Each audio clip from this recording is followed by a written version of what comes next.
Hello, F2 Fan 5000 with driver ratings for the Monaco round of the F2 Championship. There's not much I can say really. I want to get straight into the driver ratings.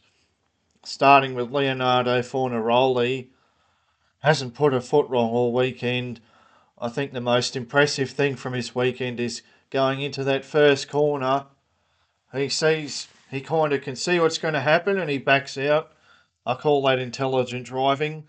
I'll give him an 8 out of 10. He's obviously very unhappy with the end result. I think it doesn't matter too much in the terms of the championship because he only lost 3 points. Roman Stanek, I'll give a 6.5. He didn't really show any pace, but he's done well enough to finish in the points in the feature race, avoid the carnage, etc. So should get some points for that. I think he finished seventh. It's a decent result. Arvid Lindblad gets an 8. Constantly getting penalties, but throughout the weekend he looked fast. Couldn't quite hook the lap up in qualifying, but whenever he had a bit of free air, he looked faster than the drivers around him. Very, I don't know, the tough with these penalties. He should have been on the podium in the feature race, in my view. Pepe Marti, he gets a 1 out of 10. Showed no pace. Lindblad is wiping the floor with him, absolutely. And for me, Pepe Marti especially, he's got there's a slight door opening, okay? Because both Tsunoda and Lawson might lose their seats in F1 with Red Bull, and then someone like Pepe Marti could put in have a good season, so he can be as quick as Lindblad, get a couple of wins on the board, and there's an F1 seat. But he's too slow in qualifying, and as we're seeing, tracks like Imola, Monte Carlo, you won't overtake. You won't. There's just too many variables. It's very difficult. Hard to be impressed. And coming to Oliver Goethe, I'll give him a 1 out of 10 for the same reasons. Exactly the same as Pepe Marti, but yeah, no pace, nothing at all. So far behind Richard Verschoor, that's not a good look. Richard Verschoor gets a 5 out of 10 for a decent qualifying, lined up fourth on the grid. It's a case of what might have been. Luke Browning gets a 7 out of 10. He was steady all weekend. He's the new championship leader. I can't say it was an amazing weekend from him. He didn't do anything particularly memorable, but he kept it on track, got points. Dino Boganovic, I'm giving him a -5. I'm sorry if people think I'm being eccentric here. I'll have to say, a race like that is every excuse, every reason for Ferrari to drop him from their driver academy. His qualifying was absolutely hopeless, and then in the race he's caused a red flag. It was completely unnecessary. He was pushing too hard, and whatever has happened with him with his engine, or I don't know, but this is Monaco, Monte Carlo, a driver's circuit. He's absolutely flunked, and yeah, I can't imagine. I think a weekend like that will be an excuse for the Ferrari Driver Academy to drop him. They've got Rafael Camara, they've got Tuka Tarpinen. He's just given them the reasons to do it. Makes it easy for them. Gabriele Mini, I give him a 5 out of 10. His qualifying doesn't look good, but actually it's just the way that qualifying works in Monte Carlo. Actually, his qualifying lap was faster than his teammates, but he lined up on the grid in eighth place. Second place in the sprint race was good. That's what I can say. The feature race was over for him at the first corner. Sebastian Montoya, I'll give him an 8, mainly for his feistiness. As I said, he's a beneficiary. He's very lucky. He got a feature race podium, but the feature race is not worth talking about really. Because, but well, we have to talk about Sebastian Montoya's feature race.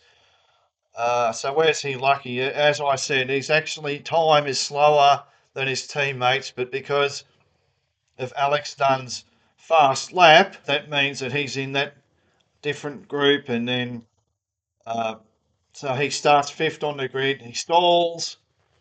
It's a disaster for him, but because he stalls, he misses the carnage, and then because they throw a red flag, they restart the order. He gets second place on the road, and then of course he loses out with the safety car that propelled Jack Crawford into the win. But then Lindblad gets a penalty, so he ends up on the podium after all that. Decent weekend, a very good weekend from Montoya. He looks very feisty. A lot of luck went his way, but good result. Jack Crawford gets a 8 out of 10.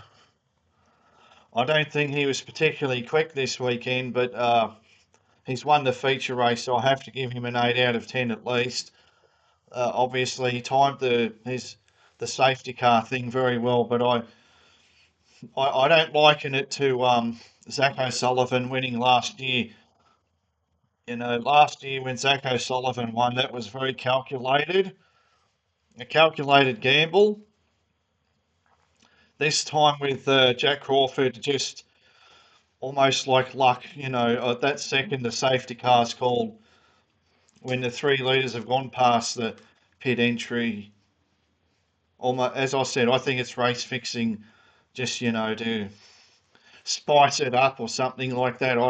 I feel like that, but still a decent weekend from Crawford. And Kush Miney is 7, his best weekend at Dams so far.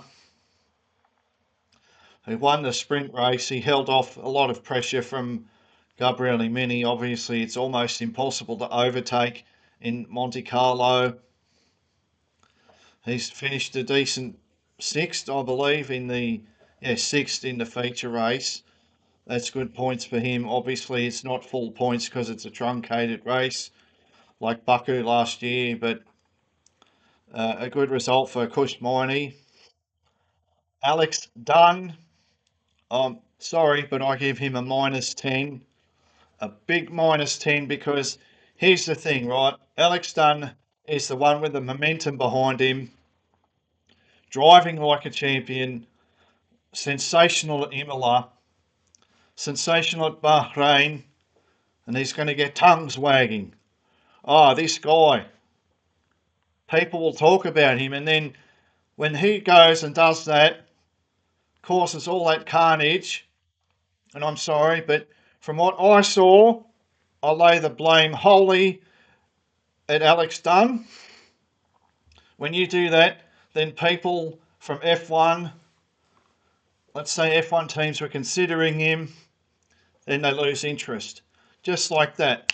And he's going to have to work very hard to get the interest back, to get the momentum going behind him again. That's like, and it was so pointless, It was so, I know it's very frustrating at Monaco, you can't overtake, but you can't take away from Victor Martins what an excellent start he had. Excellent, and I think Alex Dunne didn't want to accept that, and he's caused this massive crash, millions of dollars of damage to these cars, and that's his reputation being tarnished right there. And obviously he was erratic in the qualifying. I guess we were all going to give him the benefit of the doubt, but if he, in another world, he's finished second in this race, right? In another world, he's finished second on the podium behind Victor Martins. That's not a bad result. That's a good result. This is a disaster. It's like a rush of blood to the head, angry, crash, and drivers like that will get a bad reputation, and they will keep themselves out of a good team, or Formula One or IndyCar, whatever opportunities might arise. That's going to count against him. That's why I give him a -10. Omari Cordell, his teammate, very uneventful weekend. I'll give him a 5 because he's avoided all the carnage, but nothing special from Cordeal at all. Victor Martins, and guess what? Victor Martins gets the same rating as last weekend. The emoji. Like, it never works out for Victor Martins. Like, he's quickest in practice. He's on the front row of qualifying. Okay, he's upset because he missed out, and then he has a rocket start, right? And Alex Dunne can't deal with the fact that he's been overtaken, and for the second year in a row, he's lost it at the first corner. It's unbelievable. This season from Victor Martins is hard to watch. Like, the guy's so fast, and there's no results coming because of this sort of thing. His teammate Ratomo Miata gets a 5. He gets a 5 because his qualifying was decent. He's out at the first corner, nothing he could do. But yeah, P11's decent for Ratomo Miata. Sammy Megatunov gets a 5 because, I don't know, at least he avoided the carnage at the first corner. Max Esterson gets a -1. I'm sorry to go with another minus. I'm not doing it for fun. I just, that when he goes into that first corner, he's all guns blazing and climbs up on another car. He went in there too hot, and that's going to ruin his reputation. Joshua Dirksen, I'll give him a -5. Some terrible races here. After all the carnage that he avoided in turn 1, he's driving like a maniac after the restart, like a maniac, and just smashes into the back. I think it was Kushmini. Out of the race. Good points lost. Obviously a very difficult season for AIX. But that's shooting yourself in the foot. Sheehan Shields, 5 out of 10. Just calm and keeping out of trouble, but very slow. But yeah, on the cusp of points for the second weekend in a row because he avoids the trouble. John Bennett, a 3 out of 10. Too slow in qualifying. That's all I can say. He got some penalty for something, but the penalties, who cares about the penalty? Lastly, Rafael Villagomez smashed out at the qualifying, punted into the wall by Alex Dunne, starts both races from the back and somehow scores a point. Yeah, 6 out of 10. He had a clean weekend, at least in the feature race, and he's come out with points. So that's a good job by Rafael Villagomez. Obviously not a very fast car at the Van Amersfoort. As I said at the start of the year, even though on paper Trident have a better lineup, I think they'll finish last. I think Van Amersfoort, Villagomez and Bennett will actually get the odd point now and then, and that will get them over the line, and Trident will finish last in the championship. That's the prediction I stick by.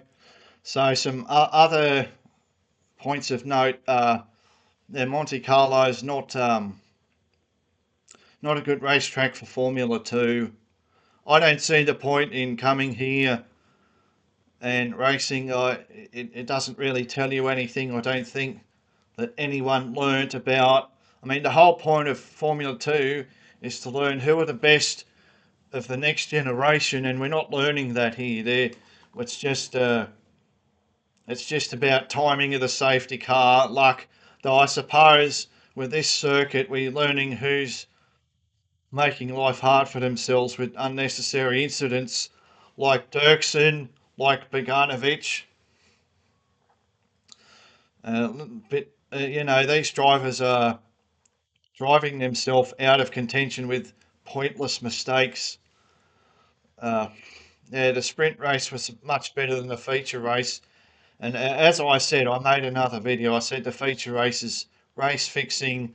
I just couldn't believe it. You saw Fornaroli, Montoya, Lindblad go past the pit entrance, and then they turned the virtual safety car into a safety car, And just to remind people, in Formula 2, you can't pit under a virtual safety car. Obviously, in the sprint race, we got to see the pace of Arvid Lindblad held up the pack and then went for it and caught up to Gabriele Mini. Very fast, but a lot of the drivers are fast. Uh, that's all I can say, really. But a very disappointing weekend overall. I don't think we learned anything much about who's driving well, but as I said, we're learning who's making unnecessary mistakes.